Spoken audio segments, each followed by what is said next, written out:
दोस्तों आज हम आपके लिए एक बहुत ही डिफरेंट तरह की थ्रिलर मूवी लेकर आए हैं जिसका नाम है इश्क।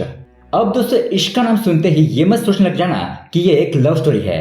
इस मूवी की कहानी सच्ची घटनाओं पर आधारित है और स्पेशली मूवी जो लोग प्यार करते हैं उनके लिए एक सबक है। मतलब कि एक बॉयफ्रेंड और गर्लफ्रेंड के साथ एक बहुत बड़ी ट्रेजेडी हो जाती है जिसमें बॉयफ्रेंड अपनी गर्लफ्रेंड की इज्जत किस तरह से बचाता है, किस तरह से वो उसको प्रोटेक्ट करता है, अपनी गर्लफ्रेंड के साथ हुए गलत व्यवहार का किस तरह से वो बदला लेता है। यही देखेंगे हम आज की खतरनाक सस्पेंस थ्रिलर कहानी में। इस मूवी के क्लाइमैक्स में एक बहुत बड़ा ट्विस्ट और सस्पेंस हमारे सामने आता है और इस मूवी का कॉन्सेप्ट भी बिल्कुल ही अलग है जो आपको जरूर पसंद आएगा।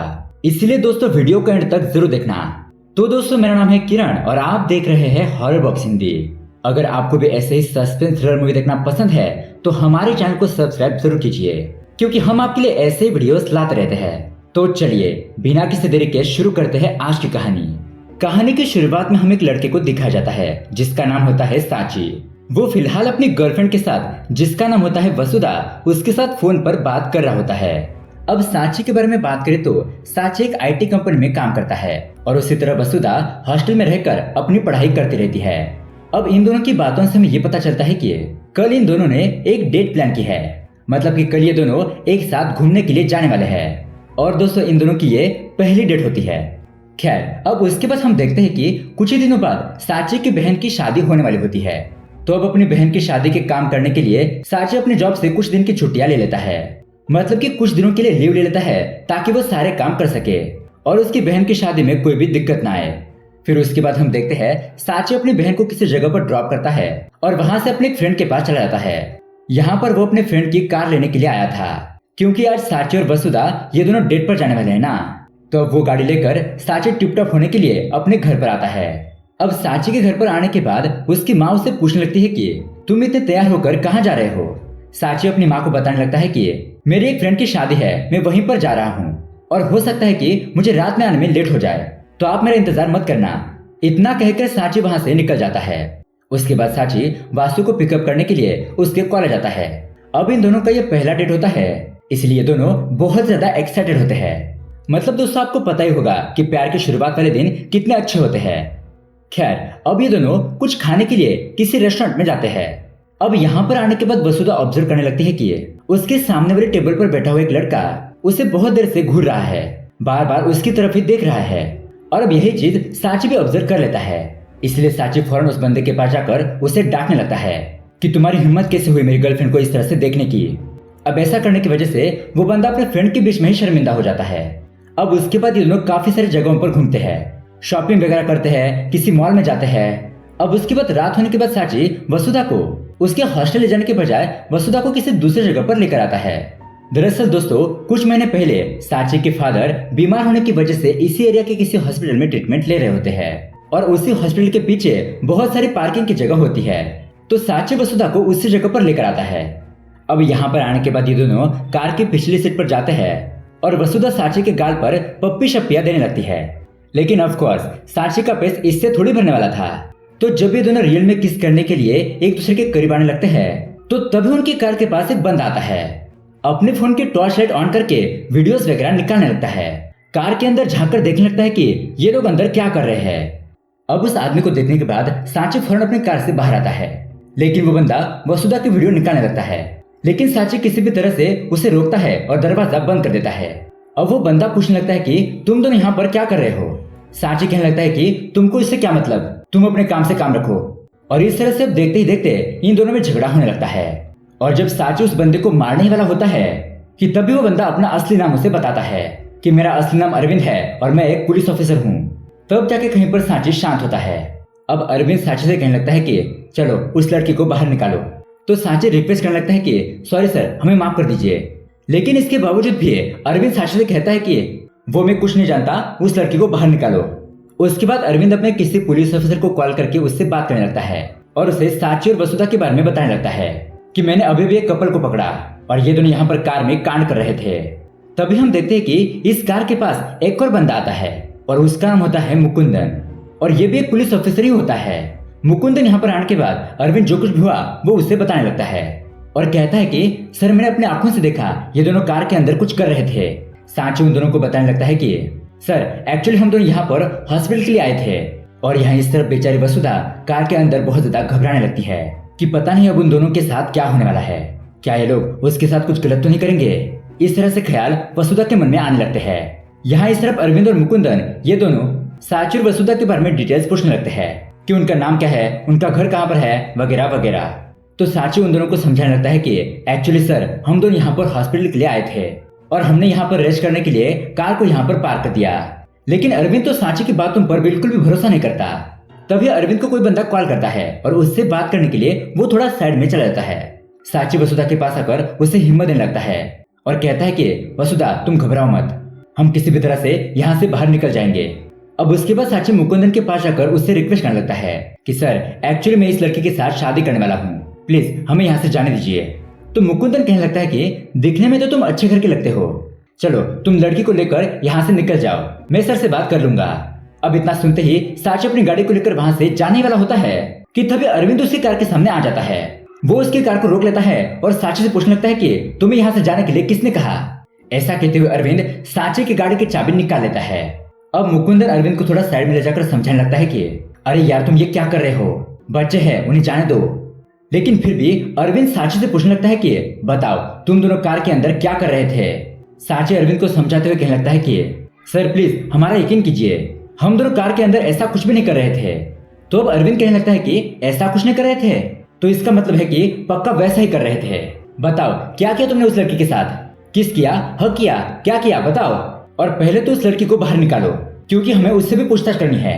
लेकिन इस पूरे प्रोसेस में साची वसुधा को कार के अंदर ही बिठाकर रखता है। अरविंद बार बार उस कार का दरवाजा ओपन करने की कोशिश करता है लेकिन साची उस दरवाजे को बार बार बंद कर देता है। खैर अब उसके बाद अरविंद साची से पूछता है कि तुम हमें सच बताओ, हम तुम्हें जाने देंगे। और तभी इन तीनों को बात करता हुआ देखकर वहां पर एक बंदा आता है और अरविंद उस बंदे से कहने लगता है कि यहाँ कुछ नहीं हो रहा है, चले जाओ। तो वो बंदा वापस जाने के बाद अरविंद साची से कहने लगता है कि तुम लोग ऐसे नहीं मानोगे, चलो गाड़ी को स्टेशन पर लेकर चलो, वहीं पर इस केस को सुलझा देंगे। लेकिन बेचारा साची इन दोनों से रिक्वेस्ट करने लगता है कि सर जो कुछ भी है हम यहीं पर सुलझा देंगे।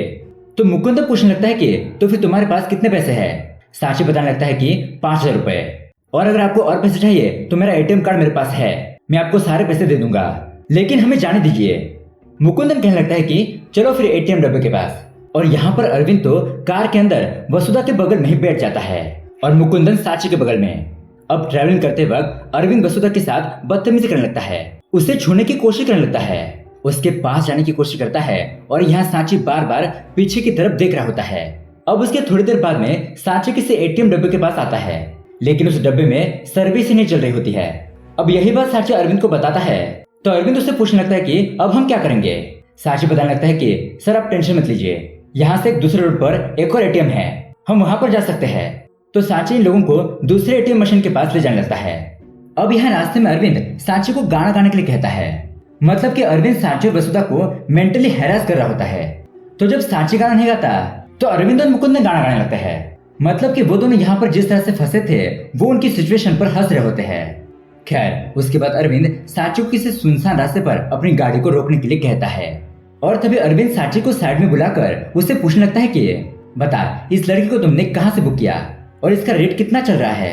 ऐसा कहते हुए अरविंद वसुधा के पास जाकर उसके बैग को चेक करने लगता है और वसुधा से पूछने लगता है कि कहाँ है वो, मतलब कि तुम लोग अपने बैग में कॉन्डम रखते हो ना, कहाँ है वो बताओ। और अब ये सुनने के बाद साची को बहुत ज्यादा गुस्सा आता है और वो अरविंद को साइड में फेंक देता है और वसुधा के पास आकर उसे समझाने लगता है कि वसुधा तुम घबराओ मत, ये लोग पुलिस वाले नहीं हैं, हम पुलिस स्टेशन जाएंगे। लेकिन वसुधा रोते हुए साची से कहने लगती है कि नहीं साची, अगर हम पुलिस स्टेशन गए तो ये मामला मेरी फैमिली तक पहुंच जाएगा। और तभी अरविंद साची के पास आकर उसे खींच कर पंच मारता है। तो साची भी चुप नहीं रहता और वो भी अरविंद के साथ झगड़ा करने लगता है। तभी अरविंद ये देखता है कि उसी रास्ते से कुछ नॉर्थ इंडियन लोग वहां से गुजर रहे हैं।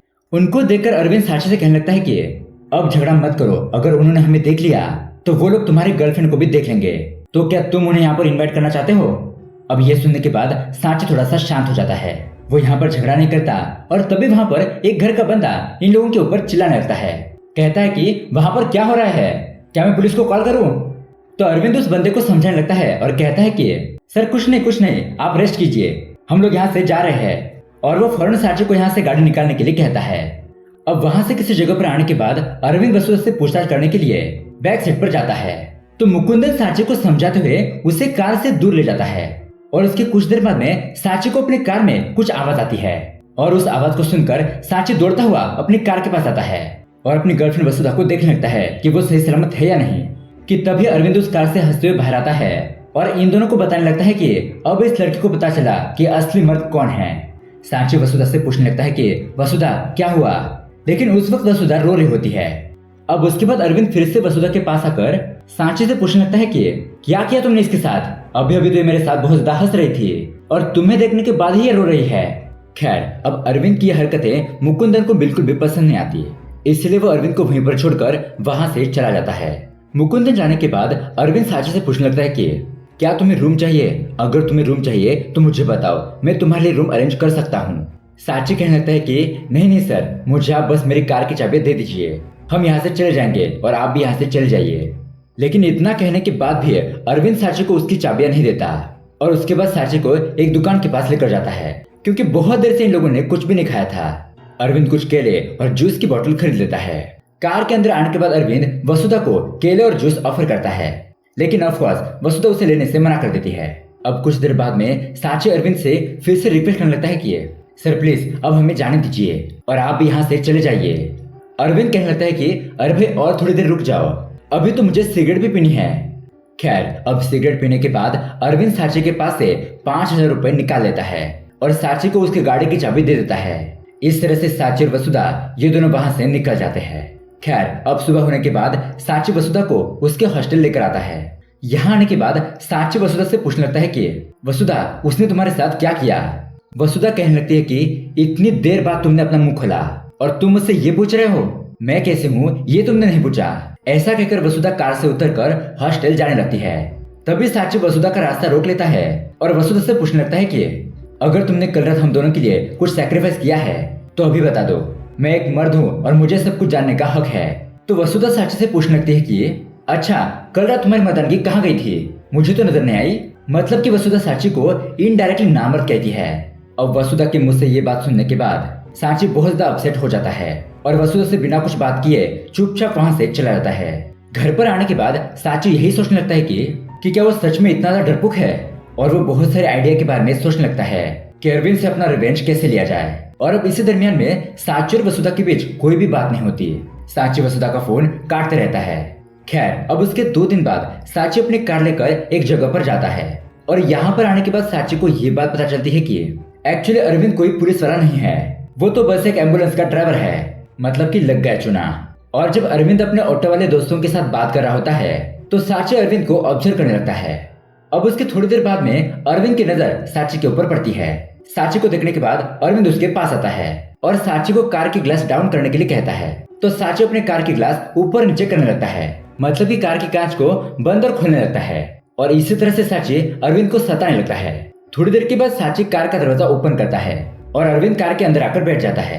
अंदर बैठने के बाद अरविंद को ये बात समझ में आ जाती है कि सांची अरविंद को मारने के लिए यहाँ पर आया है। लेकिन अरविंद सांची को डराने लगता है कि अगर तुमने मेरे ऊपर हाथ उठाया तो यहीं पर मेरे दोस्त लोग खड़े हैं, सोच लो। डर गए ना, चलो अब निकलो ऐसे, अपनी कार लेकर पहली फुर्सत से निकलो ऐसे और दोबारा यहाँ पर नजर मत आना। ऐसा कहने के बाद अरविंद फिर से अपने दोस्तों के पास जाता है, लेकिन सांची वहां से नहीं जाता। अब थोड़ी देर के बाद अरविंद की नजर फिर से सांची के ऊपर पड़ती है और अरविंद सांची के पास जाने लगता है।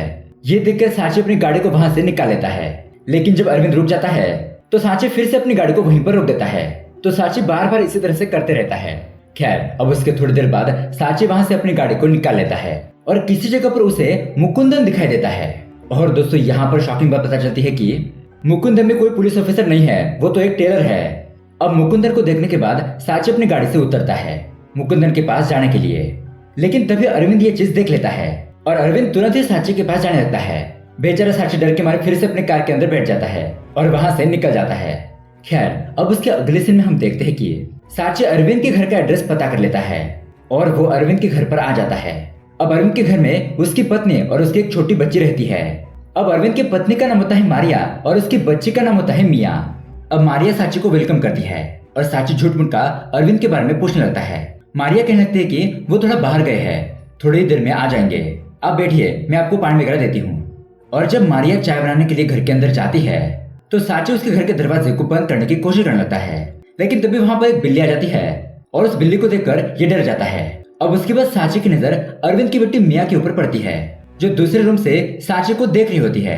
तो साची मिया को अपने पास बुलाने के लिए एक पेपर के ऊपर एक स्केच ड्रॉ करता है।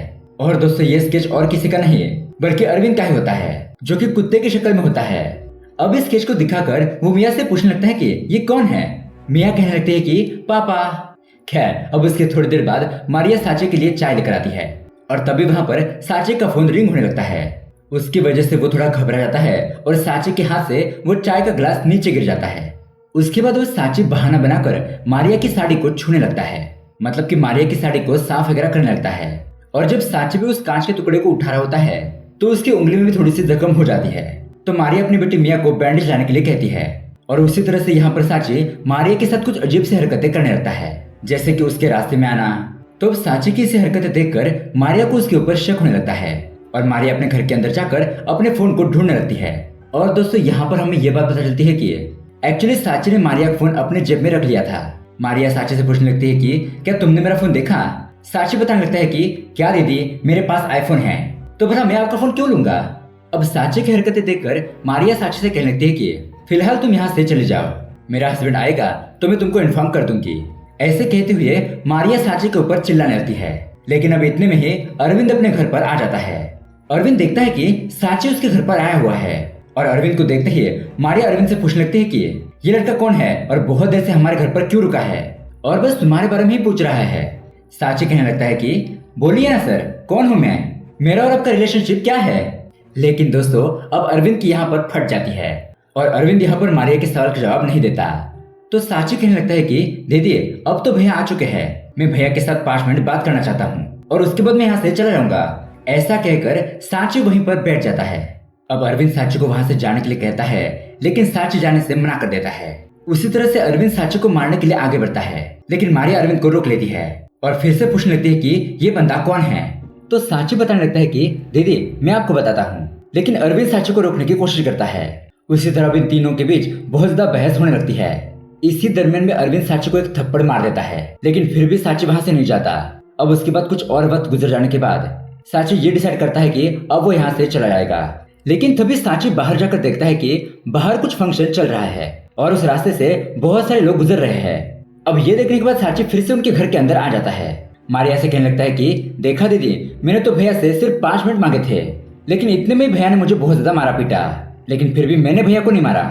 अब ये सुनने के बाद अरविंद साची के करीब जाता है और उसे कहने लगता है कि तुम मेरे घर से जाते हो या फिर मैं तुम्हें और मारूं। लेकिन तभी साची को बहुत ज्यादा गुस्सा आ जाता है और वो अपने हाथ में मशीन लेकर अरविंद के सर पर वार कर देता है। अब अरविंद नीचे गिरता है और दर्द के मारे जोर जोर से चिल्लाने लगता है, लेकिन इसके बावजूद भी साची वो मशीन लेकर अरविंद के पैरों पर जोर जोर से मारने लगता है। अरविंद और मारिया ये दोनों बहुत ज्यादा चिकनी चिल्लाने लगते हैं, लेकिन बाहर बहुत ज्यादा शोर होने की वजह से उनकी आवाजें किसी को सुनाई नहीं देती। और अब अरविंद की आवाज उसके पड़ोसी ना सुने, इसलिए साची उनके घर का दरवाजा बंद कर देता है। दरवाजा बंद करने के बाद साची उस बच्ची मिया को अपने कब्जे में ले लेता है और उसे मारने की धमकी देता है। अब अरविंद कहने लगता है कि प्लीज प्लीज मेरी बेटी को छोड़ दो। तो साची कहने लगता है कि नहीं नहीं, ये खेल इतनी जल्दी खत्म नहीं होगा। तो अब अरविंद गुस्से में आकर गलती से ये कहता है कि देखो मैं तुम्हें और उस लड़की को नहीं छोड़ूंगा। अब यहाँ पर लड़की की बात सुनते ही मारिया को शक हो जाता है, तो वह अरविंद से जिद करने लगती है कि पहले मुझे बताओ ये बंदा कौन है। लेकिन इतने में ही अरविंद के घर के बाहर उसके कुछ फ्रेंड्स आते हैं। अरविंद को आवाजें लगाने लगते हैं। अब उन लोगों की आवाजें सुनने के बाद साची थोड़ा सा डर जाता है और अरविंद से कहता है कि अगर तुमने कुछ भी कहा तो मैं तुम्हारे बच्चे को मार दूंगा। लेकिन फिर भी अरविंद अपने दोस्तों को बुलाने ही वाला होता है कि तभी मारिया उसका मुंह बंद कर देती है।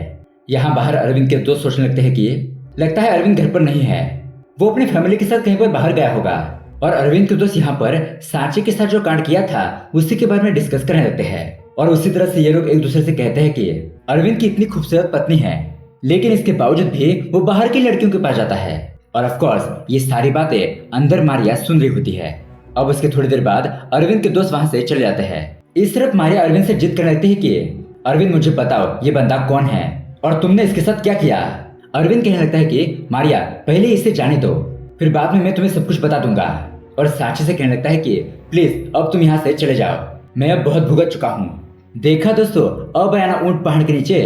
सांची कहने लगता है कि सर, मैंने आपसे ऐसे ही हाथ जोड़कर विनती की थी, लेकिन आप नहीं माने, इसलिए मैं भी इसे यहीं पर स्टॉप नहीं करूंगा। अब मारिया को बहुत ज्यादा गुस्सा आ जाता है और वह सांची के पास आकर बैठ जाती है और गुस्से में उन दोनों से पूछने लगती है कि क्या तुम दोनों में से कोई एक मुझे बताएगा कि आखिरकार यहाँ पर क्या हुआ था। तो सांची मारिया के ऊपर हाथ डालते हुए अरविंद से पूछने लगता है कि बताइए सर, कल आपने क्या किया था। सांची जब कार से थोड़ी दूर गया था तो आपने मेरी गर्लफ्रेंड वसुधा के साथ क्या किया। तो अब अरविंद कल रात जो कुछ भी हुआ था वो इन्हें बताने लगता है। ये जानने के बाद मारिया सांची से कहती है कि प्लीज अब तुम यहाँ से चले जाओ। और तब जाके सांची अरविंद के घर से बाहर जाता है और बैकग्राउंड में हम देखते हैं कि मारिया अपने पति अरविंद से झगड़ा कर रही होती है और शायद मारिया अपनी बेटी को लेकर वहां से चली जाती है। अब दोस्तों, ये सब कुछ करने के बाद सांची बहुत ज्यादा खुश हो जाता है, उसे एक तरह का सेटिस्फेक्शन मिलता है। अब उसके बाद में हमें दिखाया जाता है कि एक्चुअली उस कार में क्या हुआ था। और दोस्तों, यहाँ पर बहुत बड़ा सस्पेंस रिवील होता है। सांची जब कार से दूर गया था तब अरविंद धीरे धीरे वसुधा के करीब आने लगता है। वो उसे छूने की कोशिश करता है और उसे किस करने के लिए जाने वाला था कि तभी बेचारी वसुधा उसके सामने गिड़गिड़ाने लगती है और कहती है कि प्लीज मुझे छोड़ दीजिए, हमें यहाँ से जाने दीजिए प्लीज। और इतना कहने के बाद भी अरविंद ये बात नहीं सुनता और वसुधा के करीब जाने लगता है। तो वसुधा अरविंद को एक थप्पड़ लगा देती है और उसी वक्त सांची को यही आवाज सुनाई दी थी। हालांकि अरविंद ने वसुधा के साथ कुछ भी नहीं किया था। अब दोस्तों, उसके बाद सांची वसुधा को कॉल करता है और कहता है कि वसुधा, अब मैं तुम्हें देखना चाहता हूँ। और वो फौरन वसुधा के हॉस्टल पहुंच जाता है। वो वसुधा को बाहर बुलाता है और कल उससे मिलने के लिए कहता है। तो उसके बाद हम देखते हैं कि सांची रात भर उसी कार में सोया हुआ रहता है वसुधा का वेट करते हुए। अब सुबह होने के बाद वसुधा सांची के पास आती है और सांची वसुधा को एक जगह पर लेकर जाता है। थोड़ी देर के बाद वसुधा सांची को गाड़ी रोकने के लिए कहती है और सांची से पूछने लगती है कि आखिरकार तुम चाहते क्या हो। क्या कल रात जो मेरे साथ हुआ, क्या वो जानने के बाद ही तुम इस रिलेशनशिप को कंटिन्यू करोगे। लेकिन तभी सांची अपनी कार को रोकता है और डिक्की से मुकुंदन को बाहर निकालता है। मतलब कि दोस्तों, सांची ने मुकुंदन को भी किडनैप कर लिया था। अब इस जगह पर देखने के बाद मुकुंदन सांची से पूछने लगता है कि ये कौन सी जगह है और हम कहाँ गए हैं। सांची कहने लगता है कि तुम आसपास से पूछ लो, और क्या तुम्हारे पास वापस जाने के लिए पैसे हैं। मुकुंदन कहता है कि नहीं, मेरे पास पैसे तो नहीं है। तो अब यहाँ पर सांची मुकुंदन को कुछ पैसे देता है। खैर, अब कार के अंदर बैठने के बाद सांची अपनी कार को मूव करने लगता है। तो वसुधा उसे रोक लेती है और पूछने लगती है कि सांची, मुझे जॉब चाहिए। सांची कहने लगता है कि मुझे सब कुछ पता है और तुमने उस दिन जो किया वो बिल्कुल भी सही किया। लेकिन फिर भी वसुधा कहने लगती है कि सांची, मुझे जॉब चाहिए। अगर उस दिन उस बंदे ने मेरे साथ कुछ किया होता तो क्या तुम मुझे एक्सेप्ट करते। ये सवाल सुनने के बाद सांची बहुत देर तक सोचते ही रहता है। उसके बाद सांची कहने लगता है कि अरे छोड़ो ना तुम इस बात को, मैं तुम्हें तुम्हारा बर्थडे विश करने वाला हूँ। ऐसा कहते हुए सांची वसुधा को रिंग पहनाने लगता है। लेकिन वसुधा सांची को अपनी मिडिल फिंगर दिखाती है और उसे डंप करके वहां से चली जाती है। उसके बाद दोस्तों, क्रेडिट सीन में हमें कुछ रियल घटनाओं के बारे में बताया जाता है, जहां पर कुछ लोग ऐसे ही कपल के ऊपर बहुत ही बुरी तरीके से रेप करते हैं।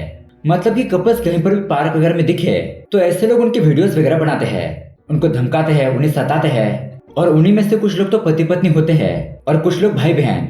लेकिन इसके बावजूद भी वो लोग उन्हें हैरास करते हैं। और कुछ लोगों ने तो एक औरत के पति को मार दिया था। और इसी तरह से ये कहानी यहीं पर एंड हो जाती है।